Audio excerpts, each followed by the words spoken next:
Hello बच्चों, 11th class Hindi medium. बच्चों, आज हम आपको 11th क्लास फिजिक्स में आज आपको हम प्रकाशिक यंत्र चैप्टर चलाएंगे। आज ये नया चैप्टर आपका स्टार्ट होता है। इस चैप्टर में प्रकाशिक यंत्र का जो चैप्टर है ऑप्टिकल इंस्ट्रूमेंट कहते हैं इंग्लिश में, और आँख की समझन क्षमता, इसका मतलब होता है magnifying power of I, English में बोलते हैं। ठीक है, तो आँख की समझन क्षमता क्या होती है? ये जो मनुष्य की आँख की फोकस दूरी के बदलने की जो क्षमता होती है उसे हम समझन क्षमता कहते हैं। मनुष्य की जो आँख होती है और उसमें फोकस दूरी के मांसपेशियों के द्वारा बदलने की जो क्षमता है उसे हम समझन क्षमता कहते हैं। ठीक, इस समझन क्षमता को हम ज्ञात करने के लिए जो हमारी मांसपेशियाँ होती हैं आई में, आपको जैसे आप आई बनाते हो इस तरीके से आपने ऐसे करा और ये लेकर के ऐसे आपने आई बनाई। ये आई जो होती है इसमें आई लेंस होता है, और ये जो भाग होता है ये रेटिना का भाग होता है।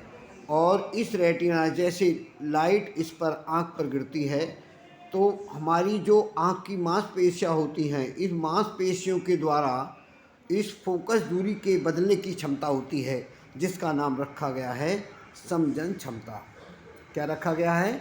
समझन क्षमता कहते हैं उसे। मांसपेशियों के बदलने की क्षमता को समझन क्षमता कहते हैं। तो इस तरीके से इसके बारे में अब इसमें अगला जो पॉइंट आता है ये है दर्शन कोण। दर्शन कोण क्या है? जब कोई वस्तु आँख पर जितना कोण आंतरिक करती है, जब कोई वस्तु आँख पर जितना कोण बनाती है उसे उस कोण को दर्शन कोण कहते हैं। इसे हम जो है जो दर्शन कोण कहते हैं, और इसे हम एल्फ़ा से व्यक्त करते हैं। एल्फ़ा, ये एल्फ़ा से व्यक्त करते हैं इसे हम।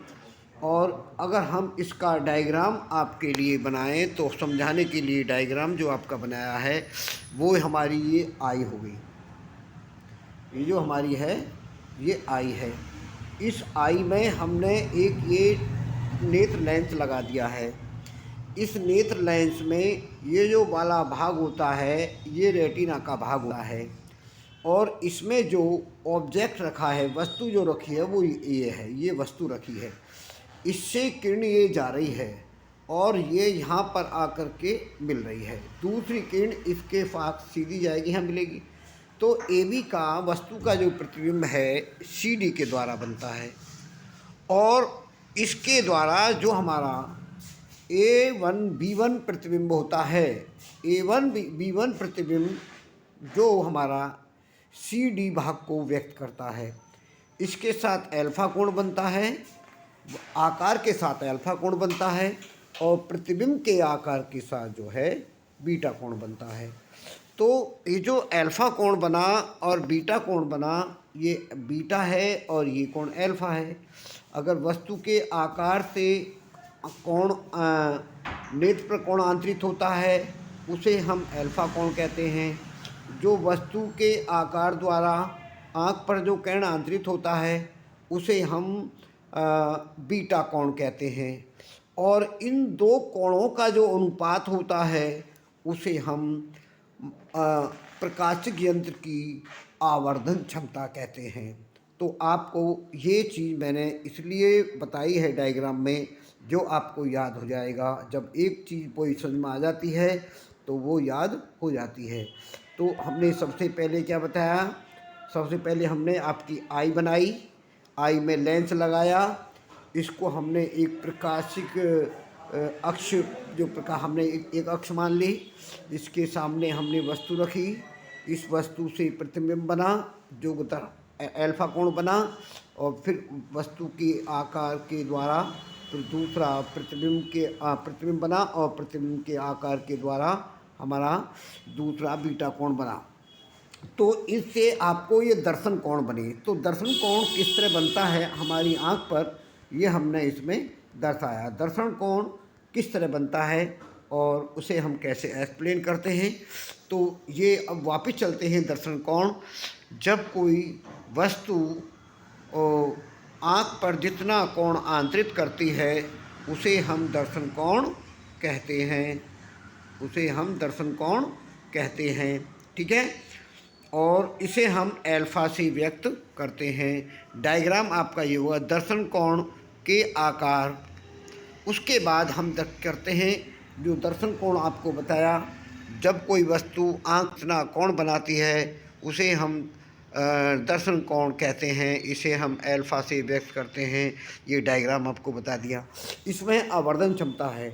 किसी प्रकाशिक यंत्र से बने प्रतिबिंब के द्वारा आँख पर बना दर्शन कोण बीटा तथा वस्तु के आकार के द्वारा बना दर्शन कोण अल्फा के अनुपात को हम आवर्धन क्षमता एम कहते हैं, आवर्धन क्षमता एम कहते हैं। तो विद्यार्थियों, ये जो प्रकाशिक यंत्र होता है और प्रकाशिक यंत्र में जो आवर्धन क्षमता के बारे में हमने आपको ये इसकी परिभाषा आपको बताई है, इस परिभाषा को आपको याद भी करना है, इसी फेयर कॉपी में लिखना है।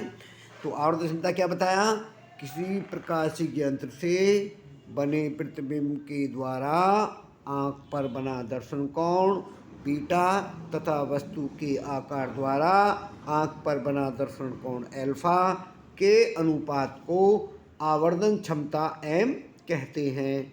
तो आवर्धन क्षमता एम जो कहते हैं, अब इससे आगे चलते हैं। आवर्धन क्षमता एम तो आपको हमने बता दिया कि ये आवर्धन क्षमता एम होती है और दर्शन कोण को अल्फा से व्यक्त करते हैं। ये जो वस्तु के आकार का होता है अल्फा से व्यक्त करते हैं, और जो प्रतिबिंब के आकार का होता है उसे बीटा से व्यक्त करते हैं।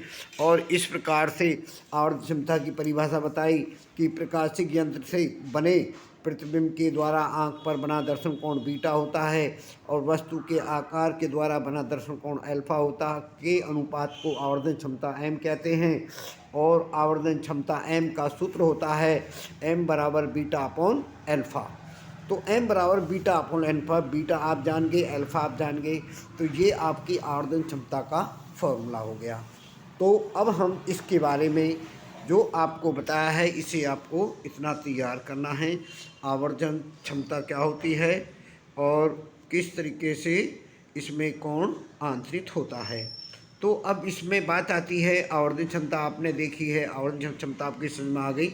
और इसके बाद आगे चलते हैं। अगला जो पॉइंट है इसमें आपका ये आ रहा है कि जो हमारा जो एक प्रकाशिक यंत्र होता है जिसका नाम है संयुक्त सूक्ष्मदर्शी। संयुक्त सूक्ष्मदर्शी में ये एक हमारी जो संयुक्त सूक्ष्मदर्शी होता है एक प्रकाशिक यंत्र होता है जो वस्तु के जो दर्शन कोण को बड़ा बना करके जिससे वस्तु का बड़ा आकार का प्रतिबिंब बन जाता है। अति सूक्ष्म वस्तु को हम इसके द्वारा देखते हैं। तो देखिए आगे वाला जो लेंस होता है इसे हम अभिदर्शक लेंस कहते हैं और ये अभिदर्शक लेंस होता है LO।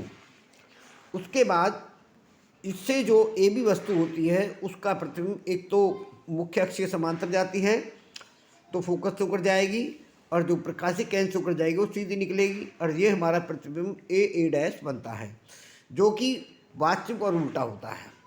अब यह जो है LE नेत्र का जो आँख के पास होता है उसे नेत्र का लेंस कहते हैं। ये LE होता है जो LE लेंस होता है जिसे नेत्र का लेंस कहते हैं। इसके द्वारा ये वस्तु का बड़ा आकार का प्रतिबिंब A', B" बनता है जो न्यूनतम दूरी D पर बनता है। ये हमारा कौन सा हुआ। अब हम ये आपको बताना चाहेंगे कि इसे क्या क्या कहते हैं, अभिदर्शक लेंस। इसको क्या कहते हैं, नेत्र का लेंस। इसे क्या होती है, मुख्य अक्ष।